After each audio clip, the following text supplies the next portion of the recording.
cet épisode, c'était clairement la définition de ce qu'on appelle le divertissement. Bonsoir à tous, j'espère que vous allez bien. Moi, ça va comme d'habitude, ça pète la forme. Et je vous retrouve aujourd'hui pour une nouvelle review. Cette fois-ci de l'épisode 4, il me semble, de la saison 2024 de koh les chasseurs d'immunité. Et franchement, cet épisode n'a pas démérité. Cet épisode n'a pas démérité, on va entrer tout de suite dans le vif du sujet, vraiment. Alors, on se retrouve le lendemain de l'élimination de William, c'est-à-dire que les jeunes, les Kadhafi, avaient perdu l'épreuve d'immunité, donc devaient se retrouver au conseil pour éliminer quelqu'un. Ils ont avancé tous les arguments possibles et inimaginables pour pouvoir dire que justement William était le maillon faible. Selon moi, ce n'était pas le cas, même s'il leur a posé des difficultés dans l'épreuve aquatique. Mais tu ne peux pas résumer l'aventure de la personne sur une chose comme ça. Pour toutes les choses qu'il a apportées au quotidien, je peux très bien comprendre qu'il devait peut-être être chiant, dans le sens où étaler sa science parce qu'il a un certain bagou, une certaine expérience, donc se retrouvant face à des gens plus jeunes que lui, parler de sa science et étaler sa science. Mais selon moi, ce n'est pas un argument qui ferait que j'éliminerais quelqu'un. Après, si franchement la personne elle est imbuvable. Et vu ce qu'on voyait à l'écran, je ne pense pas que William était quelqu'un d'imbuvable, justement. Peut-être un peu chiant, mais pas imbuvable. Donc, franchement, il se retrouve après. Il y a discussion, il y a ci, il y a ça. On n'a pas trop le temps de tergiverser parce qu'il faut se retrouver pour une épreuve de confort. Et cette épreuve-là, je l'ai appris, c'est l'épreuve du flambeau, où, comme vous connaissez, il y a une sorte de grosse vasque de 120 kg qu'il faut porter. Chaque équipe doit porter, c'était comme pour la première épreuve du premier épisode, hein, avec un bélier, mais cette fois-ci, c'était une sorte de gros plan avec un trou au milieu pour pouvoir mettre un feu, clipser un feu un peu plus loin, qu'il fallait faire progresser et avancer sur un parcours jonché d'obstacles. Et à ce petit jeu-là, les rouges l'ont emporté. Les rouges l'ont emporté puisqu'ils ont allumé leur flambeau avant les jaunes. Et ça a été un petit peu le début des hostilités dans l'épisode. Alors, la récompense de l'épreuve du confort, c'était 4 pizzas. Les goûts, on s'en fout. Enfin, on s'en fout pas, voilà. Mais voilà, je ne m'en rappelle pas trop. Je sais qu'il y en avait une au poulet, je crois, 4 fromages aussi, ou 3 fromages. Et voilà, bon, Sarah s'en rappellera parce qu'il y avait une pizza végétarienne aussi. Et qu'est-ce que je voulais dire? Ouais, voilà, donc ce sont les rouges qui l'ont emporté. Ils avaient le choix entre partir avec les 4 pizzas ou prendre le kit de pêche, puisqu'on leur proposait un dilemme. Et ils ont choisi le kit de pêche. On a proposé aussi aux jaunes, les perdants, de désigner la personne qui, chez les rouges, pouvait bénéficier, puisque vous le savez, cette saison, sur chaque épreuve de confort, les aventuriers, parmi les vainqueurs, il y a une personne qui peut être désignée pour pouvoir récupérer un indice pour trouver potentiellement un collier d'immunité sur le camp ou sur les épreuves, puisque, chose inédite cette saison, des fois, les candidats peuvent trouver des colliers d'immunité sur le lieu de l'épreuve même, chose qui est quand même assez intéressante, je trouve. Donc, ils se sont concertés, les jeunes, et ils ont choisi, comment elle s'appelle, Julie, la taxi driver de son métier, Julie, pour pouvoir récupérer l'indice. Bon, ça a créé quelques messes basses chez les rouges, puisque moi je me suis dit, vous venez de remporter une épreuve de confort. Tout le monde va s'asseoir, on va bien manger, tout le monde autour du feu pour pouvoir déguster des pizzas. Et non, c'est à ce moment-là que les tensions ont commencé à rejaillir, où tout le monde a un peu donné son avis sur un peu tout le monde et ça a créé des tensions. On a reproché beaucoup de choses à Léa sur l'épreuve parce qu'elle n'écoute pas. C'est vrai que Léa, c'est une fonceuse. Elle aime bien. C'est Léa qu'elle s'appelle? Oui, c'est Léa qu'elle s'appelle. Puisqu'il y a une Léa chez les rouges, une Léa les jaunes également. Et Léa, donc la petite nouvelle là qui est arrivée en même temps que William, il lui reproche des fois de ne pas écouter, il essaie d'avoir réponse à tout. Alors c'est vrai qu'elle est un peu fougueuse et qu'elle n'aime pas qu'on lui dise, on va dire, certaines choses. On va dire, elle a les qualités et les défauts de sa jeunesse. Et c'est de là que ça a commencé à partir, il lui reproche certaines choses, ça a commencé écouté, ils ont expliqué à Julia, mais faut pas que tu t'emballes trop vite. Si jamais ils ont choisi de te donner l'indice, c'est purement par stratégie, c'est pas par gentillesse, et ci et ça. Donc bon, ils ont essayé de la descendre, de lui briser le moral, mais ça n'a pas forcément fonctionné. Moi, je trouve que cette année, sur les camps, il y a pas mal, il y a toujours eu de l'hypocrisie, mais j'ai l'impression que c'est beaucoup, peut-être que c'est la production qui a choisi ça, mais c'est beaucoup plus mis en avant. Et trop d'hypocrisie, au final, c'est pas croyable. Et je vais peut-être raconter les faits dans le désordre, mais il y a eu tout un enchaînement d'événements. Meghan qui discutait avec Léa, puisque Léa expliquait à Meghan qu'il y a quelqu'un qui est venu lui dire qu'il faut qu'elle se méfie d'elle. Donc Meghan qui n'a pas pris ça. Déjà au passage, j'aime pas Meghan. Genre, je sais pas, ça matche pas. Je la trouve trop fausse en fait. Trop fausse qui essaie trop de se faire passer pour la part. En fait, c'est pas la seule, hein. C'est pas la seule, il y en a bien d'autres, mais Meghan, franchement, ça passe pas. Et donc, Léa qui a dit ça, d'ailleurs, je sais pas pourquoi elle a dit ça à Meghan. Je sais vraiment pas pourquoi.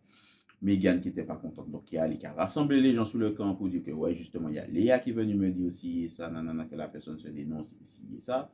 Donc, ça a créé un brouhaha pas possible. Tout le monde a commencé à y mettre de son commentaire. Il y a beaucoup de personnes qui en voulaient à Léa, que je peux comprendre d'ailleurs, parce que bon, c'est comme si c'est déjà tendu sous le camp. Tu rajoutes du feu sous le camp. Bien sûr, Léa, elle a refusé de dire qui est-ce qui lui a dit ça. Elle ne voulait pas se mettre en porte-à-faux face à la personne. Mais je pense que tout le monde a capté que c'était Émilie, la vendeuse en téléphonie, je crois. La meuf assez haute, là, bien faite de sa personne, bien stock. Émilie qui avait sans doute jacté dans le dos de Meghan et de faire attention à Meghan, ici et ça, alors que soi-disant, sur le camp, elles sont comme ça. Bon, hypocrisie, on n'est pas à un exemple près. Et donc ça a créé beaucoup de tensions. Meïssa, même Ricky, qui est d'habitude très posé, était assez énervé. Donc ça a mis beaucoup de tensions. J'ai oublié comment il s'appelle, le rugbyman, j'ai oublié comment il s'appelle, qui en est allé de sa réflexion aussi. Donc franchement, ça a créé beaucoup de tensions. Mais ils n'ont pas eu le temps vraiment de mettre tout ça à plat parce qu'on leur a emmené les bambous et du lendemain. L'épreuve du lendemain, l'épreuve de l'immunité, cette fois-ci, c'était l'épreuve des radeaux, la fameuse épreuve des radeaux où il y a une régate, il y a une course et il y a comme si c'est comment dire ça, comment on appelle ça, un chassé croisé, je dirais ça.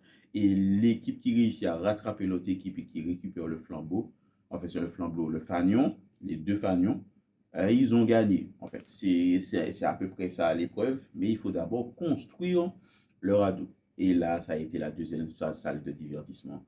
Parce que deux salles, deux ambiances, bien sûr, mais toujours des tensions. Parce que d'un côté, chez les jaunes, ils commencent à faire le radeau. Ils n'arrivent pas trop à s'en sortir. Ils me disent, mais au fait, Maxime, tu es marin. Il me semble que tu es ex-militaire, que tu es marin, que tu sais faire les nœuds marins et tout. Maxime, c'est le jeune petit de 21 ans, je crois. Et en fait, il s'avère que le gars, il ne sait pas faire les nœuds. Il ne sait pas faire les nœuds. Donc, ça fout l'attention à certaines personnes, surtout aux charpentiers qui est dans leur équipe, qui leur dit, bon, par contre, tu commences à me saouler parce que tu dis que tu sais faire alors que tu ne sais pas faire. J'ai l'impression que je suis le seul à travailler sur le radeau. Donc, il y a lui qui essaie, le charpentier qui essaie d'emmener, de mettre la main à la pâte. Tu as certains aussi qui essaient de mettre la main à la pâte, mais qui ne s'y connaissent pas au niveau nœud. Tu as Sarah, bien sûr. J'ai oublié de parler de ça, mais Sarah qui avait dit sur l'épreuve du flambeau que franchement, c'est elle qui aurait dû prendre le lead parce que les casse-têtes, les trucs d'agencement et tout, c'est son dada et elle s'en veut de ne pas avoir pris le lead et tout, et ci et ça, que les gens ne l'écoutent pas assez. Donc là, il fallait se faire entendre, il fallait, voilà. Ça n'a pas été vraiment couronné de succès. Chez les rouges, de l'autre côté, il y avait la tension aussi, parce que c'est toujours la même chose, des gens qui ne s'écoutent pas, il y a la fatigue, il y a la tension qu'il y a eu le matin qui n'était pas encore redescendue. Donc ça a fait beaucoup de personnes jasées. Tu as Émilie, la fameuse Émilie qui a toujours l'habitude de donner des directives, et ci et ça, elle parle quand même assez fort, elle a un tempérament quand même assez fort. Elle donne des ordres, elle fait rien, et puis après elle tourne son dos, elle va se coucher sur la plage. Donc voilà, c'est bien beau de donner des ordres, de faire ci, de faire ça, mais voilà, ça ne fonctionne pas. Donc tu as Maxime, l'ingénieur, qui a dit, il n'est pas spécialiste en rado, mais qui a pris les devants et qui a travaillé avec ceux qui voulaient travailler. J'étais un petit peu sceptique au début pour le radeau des rouges parce que je trouvais qu'il entrait pas mal sous l'eau. Donc il avait tendance à couler. D'ailleurs, ça a mis une tension entre Meissa et Léa. Meissa, qu'on n'avait pas l'habitude de voir comme ça, là, il était vraiment agacé. Et finalement, il y a eu la régate, et comme je vous ai dit, sans aucun suspense, ce sont les rouges de nouveau qui l'ont emporté. D'accord? Et les jaunes ont de nouveau perdu. Alors, retour sous le camp où les tensions, elles sont là. Sarah qui parle encore, et ci et ça, alors qu'elle, elle était, on l'a mise pour le lead, en fait, pour pouvoir guider et leader les gens sur cette épreuve-là. Ça n'a pas été couronné de succès. Sarah, je trouve que c'est quelqu'un qui, dans sa vie, je crois qu'elle est hyperactive.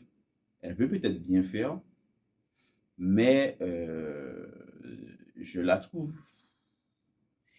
un peu fausse aussi. Un peu fausse calculatrice un peu sur les bords, tu me diras, tu es à Koh-Lanta, tu es obligé d'être un peu calculateur, mais il y a quelque chose qui fait que ça passe pas. C'est comme pour aussi Amri. Au début, j'aurais pu dire, ouais, lui, ça pourrait être un bon leader ici et ça, mais à part sa carrure, il en impose naturellement. Tu te dis oui, d'accord. Maintenant, quand tu regardes de plus en plus, tu te dis oui. Et tu as l'impression, en fait, qu'il se repose sur ça. Et les autres, ils ne voient pas ça. Parce que déjà, en plus, ils ont créé une alliance. Et les autres, ils ne voient pas ça. Parce que je ne trouve pas qu'il apporte tant que ça. Peut-être que c'est moi qui regarde mal, mais je ne trouve pas qu'il apporte tant que ça. Donc, ce sont des gens qui parlent beaucoup, mais je ne trouve pas qu'ils joignent les paroles aux actes. Par exemple, quelqu'un comme Ricky, qui ne parle pas trop, le gars, il est toujours là, il représente. Tu as Maxime, qui lui aussi qu'il a un tempérament aussi assez fort. Il essaie de rester en retrait et de ne pas être trop chiant, même si ça se sent qu'il a envie de diriger, que c'est peut-être un leader dans l'âme chez les Rouges. Mais le gars, il joint les paroles aux actes. T'en as beaucoup qui ne parlent pas, mais qui joignent les paroles aux actes. Et la plupart de ceux qui parlent, à la fin, voilà. Et Mimili, Sarah, Amri, voilà quoi. Donc c'est dans cette ambiance tendue là que les jaunes se retrouvent à devoir se rendre au conseil. Et déjà au passage, je voulais faire un petit shout-out à William, parce que William, assis autour de sa télé, devait être bien content pour dire bande de cons, vous voyez, vous m'avez miminé soi-disant parce que je n'aurais pas apporté soi-disant certaines choses sur les épreuves. Je pense que sur l'épreuve du radeau et toute la construction du radeau, William, il aurait fait beaucoup de bien aux jaunes. Mais vraiment beaucoup de bien aux jaunes. Donc en fait, ils ont éliminé le gars. Voilà, sans... Je peux comprendre des arguments, comme j'ai dit dans ma vidéo précédente, mais c'était des arguments bancals. Voilà. Il fallait éliminer quelqu'un d'autre, je suis désolé. Et je pense ils ont vu en fait que leur équipe, franchement, c'était de plus en plus bancal parce que même moi qui suis d'habitude supporter des équipes jaunes sur Koh-Lanta, je trouve qu'il n'y a vraiment pas de cohésion dans cette équipe. Il n'y a pas de lien en fait. Il n'y a pas de lien. Dès le début, tu as certains qui ont fait une alliance, ils se tenaient à cette alliance-là contre vents et marées, malgré le fait que ça peut porter préjudice à l'équipe. Pour moi, les alliances, elles doivent être renforcées. Elles doivent commencer à naître un peu avant la réunification, mais surtout être renforcées pendant la réunification. Et après la réunification, tu fais une alliance maintenant. Si jamais tu aimes un tel, mais la personne ne t'apporte rien sur les épreuves, il faut avoir les personnes les plus, peut-être stratèges, les plus à même sur les épreuves pour pouvoir y arriver. Quelqu'un qu'on a beaucoup critiqué, comme Pauline, et c'était l'une qui était les plus à fond dans l'épreuve des radeaux, qui n'a jamais lâché. Un moment, elle a donné, un moment, elle était tellement fatiguée, voilà, elle a donné. Elle a donné. Et pourtant, elle est réputée être la moins performante sur les épreuves. Et pourtant, elle a donné. Là où tu as certains, franchement, ils ont ramé avec les doigts, là où vous savez. Donc, franchement, dans ce contexte-là, ils arrivent au conseil. Et déjà, il y avait Pauline qui avait discuté avec Léa, qui lui avait demandé de voter Sarah parce qu'il se murmurait sur le corps qu'il y a beaucoup de personnes qui étaient agacées par le comportement de Sarah, mais aussi par ses belles paroles, mais que ça ne représente jamais sur les épreuves. Donc, elle a dit à Léa de faire confiance, de voter Sarah, ici et ça.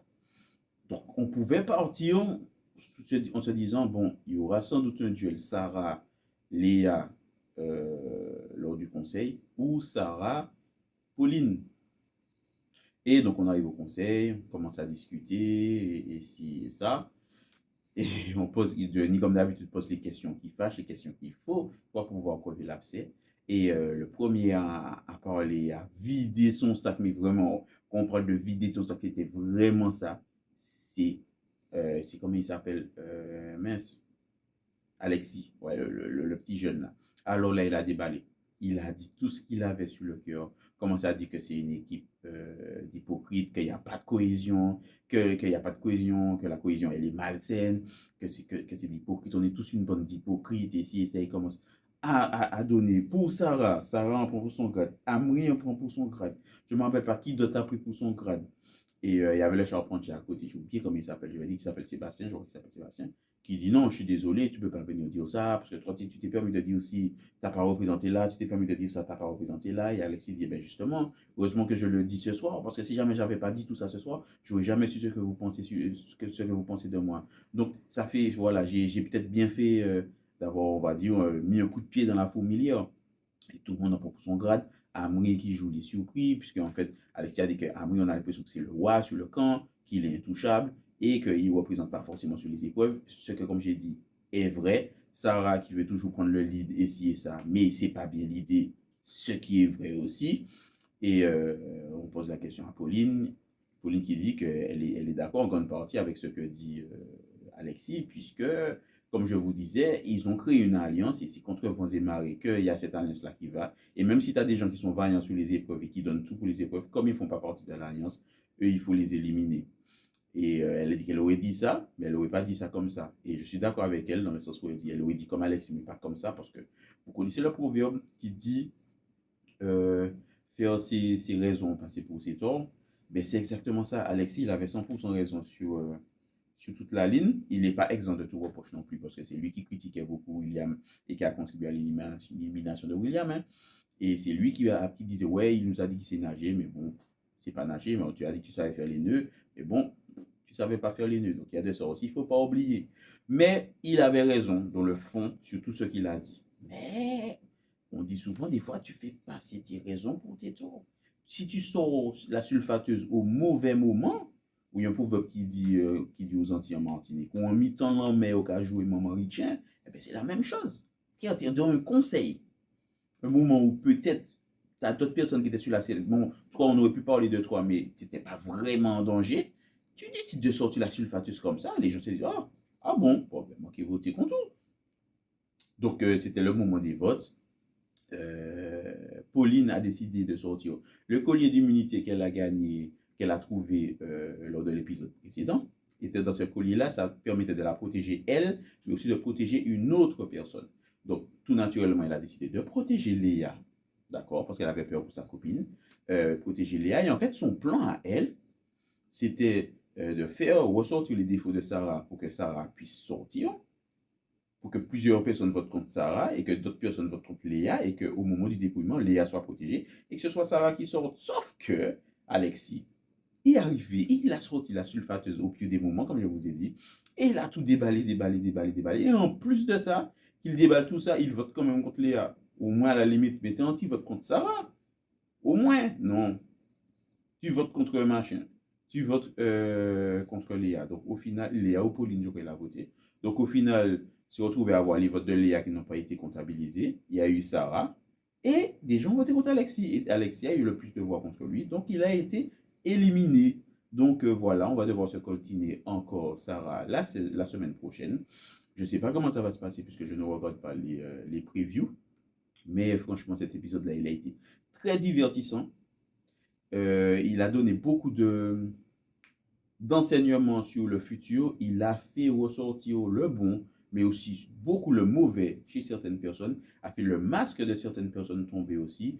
Et c'est avec beaucoup d'intérêt et de curiosité que j'attends avec impatience l'épisode de la semaine prochaine, c'est-à-dire l'épisode 5.